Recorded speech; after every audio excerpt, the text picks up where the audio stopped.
नमस्कार स्टूडेंट, आप सभी का बहुत बहुत स्वागत है गुरुजी उत्तराखंडी यूट्यूब चैनल में। तो जैसा कि आपको पता है कि अभी आप जो स्टैटिक ऑफिसर असिस्टेंट की आप तैयारी कर रहे हैं, वहाँ पर आपका जो लगभग अप्रॉक्स 10 मार्क्स का आपका कंप्यूटर आना है।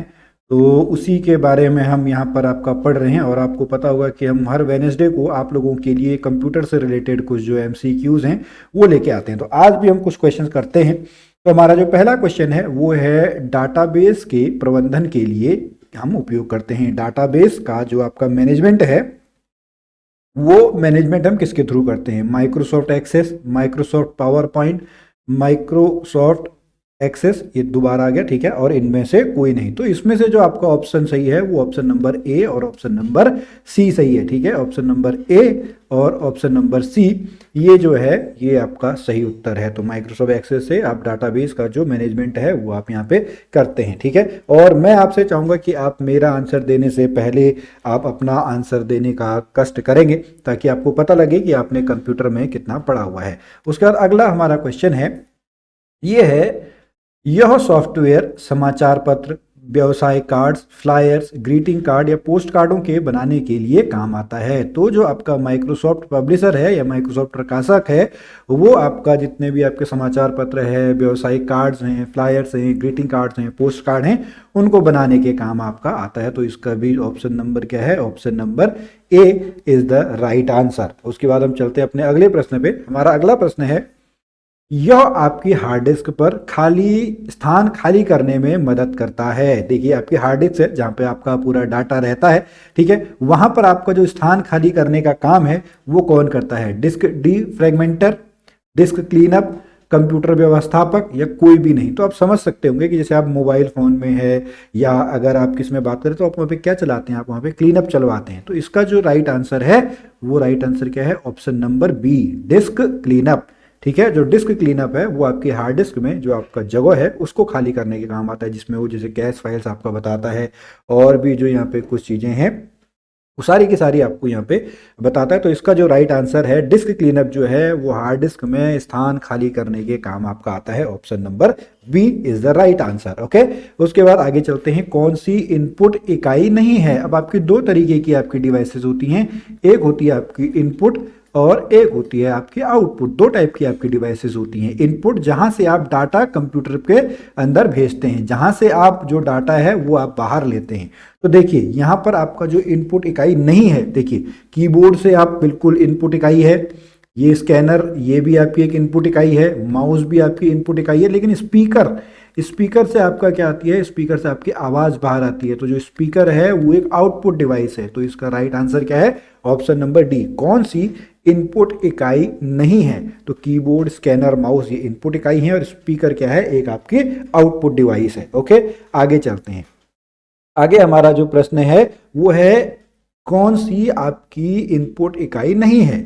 ओके, तो अभी फिर से वही क्वेश्चन आपका आ गया। यहाँ पर बस ऑप्शन नंबर क्या चेंज हो गया? मॉनिटर जो है, मॉनिटर आपका क्या है? मॉनिटर एक आपकी आउटपुट डिवाइस है। जैसे अभी आप अपनी अगर मोबाइल पे देख रहे हैं या लैपटॉप पे या वीडियो देख रहे हैं या अपने डेस्कटॉप पे देख रहे हैं तो आपको दिख रहा है, तो वो आपका आउटपुट डिवाइस है। आप कहाँ से देख रहे हैं? आप मॉनिटर से देख रहे हैं। तो बाकी ये जो तीन है ये इनपुट डिवाइसेस है, ये भी इनपुट डिवाइस है, ये भी आपका इनपुट डिवाइस है, लेकिन जो मॉनिटर है ये आपकी कौन सी है? ये आपकी आउटपुट डिवाइस है, ओके।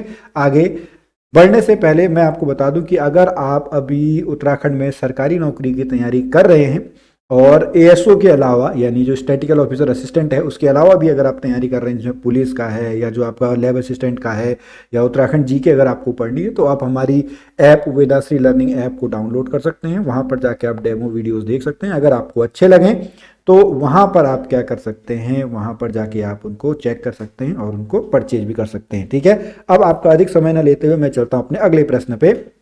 हमारा जो अगला प्रश्न है वो प्रश्न है आपका, कौन से कंप्यूटर के सहायक उपकरण हैं?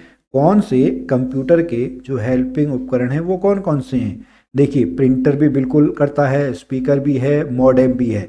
तो इसका जो राइट आंसर है, इसका राइट आंसर है ऑप्शन नंबर डी, ठीक है। जो ऑप्शन नंबर डी है ये तीन के तीन आपके कंप्यूटर में क्या है? कंप्यूटर के आपके सहायक उपकरण हैं, ओके। आगे चलते हैं। बिट बहुत इंपॉर्टेंट है जी, बिट बाइट ये आपको समझना होगा। बिट क्या है? बिट जो है वो कंप्यूटर की सबसे बड़ी इकाई है। कि डिस्क ड्राइव है, कि टेप ड्राइव है, कि बाइनरी डिजिट का सबसे छोटा रूप है। तो बिल्कुल ये हमने पिछली बार भी इसी तरीके के क्वेश्चन यहाँ पे किए थे। तो बिट जो है वो बाइनरी डिजिट का जो है वो सबसे छोटा रूप आपका क्या है, सबसे छोटा रूप आपका बिट है। ओके, ये आपको यहाँ पे जो कुछ चीजें हैं वो आपको समझनी जरूरी है। फिर चलते हैं अगले प्रश्न पे। यह सीपीयू में एक डिवाइस है जो कि ध्वनि को स्वीकार करने, उसका ऑपरेशन चलाने और कंप्यूटर को सक्षम बनाता है। तो सीपीयू में कौन सी डिवाइस होती है? प्रिंटर? नहीं जी, प्रिंटर निकालने का काम आता है। Scroll mouse? ये नहीं होता है। स्कैनर तो इनपुट डिवाइस है।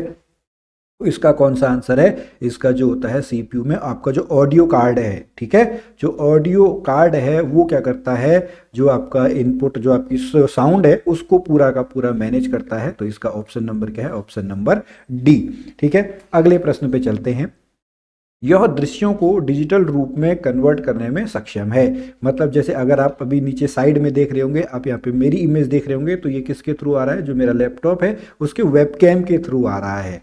ठीक है, तो इसका राइट आंसर क्या बनेगा? इसका राइट आंसर है आपका वेब कैमरा। क्या है इसका राइट आंसर? आपका वेब कैमरा है। प्रिंटर नहीं है, स्पीकर नहीं है, स्क्रॉल माउस नहीं है। इसका राइट आंसर क्या है?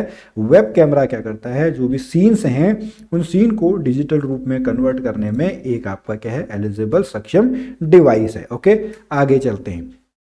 आगे है कोई डैश पाठ, ग्राफिक्स, ध्वनि और वीडियो के संयोजन का उपयोग करता है। ओके, तो जो एक आपका मल्टीमीडिया प्रोग्राम है ना, ये आपका इसका जो राइट आंसर है वो ये है। ठीक है, जितने भी आपके लेसन जो आपका ग्राफिक्स है, जो साउंड है, जो वीडियो है, इन सब का एक कॉम्बिनेशन बनाता है, उसको हम क्या बोलते हैं? Multimedia program. Option number A. तो ये इसका क्या है?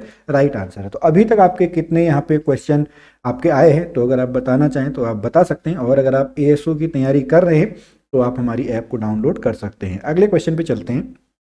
ऐसे प्रोग्राम जिनका काम सिस्टम अर्थात कंप्यूटर को चलाना अथवा उसके उस काम को करने लायक बनाए रखना है। तो देखिए, सॉफ्टवेयर आपको पता होनी चाहिए कि कौन सा सिस्टम सॉफ्टवेयर होता है, कौन सा आपका एप्लीकेशन सॉफ्टवेयर होता है, कौन आपका कंपाइलर होता है, क्या ब्राउज़र होता है। तो जो ऐसे प्रोग्राम यानी जो सिस्टम को बनाए रखने के काम आते हैं, सिस्टम को चलाने के काम आते हैं, तो उसको हम क्या बोलेंगे? उसको हम बोलेंगे सिस्टम सॉफ्टवेयर। और अगर कोई पर्टिकुलर एक एप्लीकेशन को पर्टिकुलर एक काम करना है तो वो आपका कौन सा होगा? एप्लीकेशन। तो इसका जो सही उत्तर है, इसका सही उत्तर है आपका सिस्टम सॉफ्टवेयर। क्या है इसका जो सही उत्तर है? वो है आपका सिस्टम सॉफ्टवेयर। ऑप्शन नंबर ए। आगे चलते हैं। ऑपरेटिंग सिस्टम है। ऑपरेटिंग सिस्टम देखिए, नाम से ही पता लग रहा है किस तरीके का सिस्टम है भाई ऑपरेटिंग सिस्टम। ऑपरेटिंग सिस्टम एक आपका क्या है? जो है सिस्टम सॉफ्टवेयर है। कौन सा है? System software. ओके, आगे चलते हैं। कंपाइलर। कंपाइलर भी क्या है? ठीक है, अभी थोड़ा सा यहाँ पे क्वेश्चन आपके गलत दिए। कंपाइलर आपका ये नहीं है। कंपाइलर एक आपका क्या है? कंपाइलर एक आपका सिस्टम सॉफ्टवेयर है। ऑप्शन नंबर ए। कंपाइलर आपका क्या है? कंपाइलर एक आपका सिस्टम सॉफ्टवेयर है। आगे बढ़ने से पहले मैं फिर से आपको रिमाइंड करवा दूं कि अगर आप उत्तराखंड में रहकर सरकारी नौकरी की तैयारी कर रहे हैं तो आपको एक बार वेदासी लर्निंग ऐप को जरूर विजिट करना चाहिए। आगे बढ़ते हैं। Vacuum tube. देखिए, हमने जो कंप्यूटर की आपकी जो जनरेशन पढ़ी है, first, second, third, fourth, fifth generation, 5 आपकी जनरेशन हमने पढ़ी है। तो जो वैक्यूम ट्यूब है सबसे पुराना है। ठीक है, सबसे पुराना मतलब आपका कौन सा है? ये प्रथम श्रेणी का है। ठीक है, आज तो हम यूएलएसआई वीएलएसआई वाले में चल रहे हैं। तो जो आपका ये है प्रथम पीढ़ी के जो फर्स्ट जनरेशन के कंप्यूटर हैं उसमें आपका क्या किया जाता है? उसमें आपका वैक्यूम ट्यूब का उपयोग किया गया था। ठीक है, यहाँ तक हमारे 14 क्वेश्चन हो गए। अब हम आज का अपना लास्ट क्वेश्चन यहाँ पे देखते हैं। तो हमारा जो आज का क्वेश्चन है वो है, कंप्यूटर में मशीन लैंग्वेज को असेंबली लैंग्वेज के द्वारा आपका प्रतिस्थापित कर दिया गया, रिप्लेस कर दिया गया। तो जो आपका मशीन लैंग्वेज है उसको असेंबली लैंग्वेज के द्वारा कौन सी पीढ़ी में आपका किया गया? तो आपकी जो सेकंड जनरेशन वाला है, ठीक है, सेकंड जनरेशन के जो आपके कंप्यूटर हैं उसमें आपका असेंबली लैंग्वेज के द्वारा क्या कर दिया गया? उनको प्रतिस्थापित कर दिया गया। तो स्टूडेंट, हमारे जो आज के कुछ क्वेश्चन हैं ये कंप्लीट हो गए। इसी तरीके के कुछ जो क्वेश्चन हैं वो आपके एएसओ के एग्जाम में आएंगे, और मैं तो चाहूँगा कि आप सिलेबस वाइज बिल्कुल 1 बाय 1 करके आप अपने टॉपिक निपटाते रहें, लेकिन मेन फोकस जो है वो आप किस पे करें? अगर आप मैथमेटिक्स आप ऑप्शनल चूज किया तो मैथ्स पे करें, अगर आपने स्टैट्स चूज किया तो आप स्टैट्स को आप क्या करें? ध्यान से पढ़ें। और इतना ही बस आज के वीडियो में है। हम मिलेंगे फिर एक नई वीडियो में, तब तक के लिए जय भारत, जय उत्तराखंड।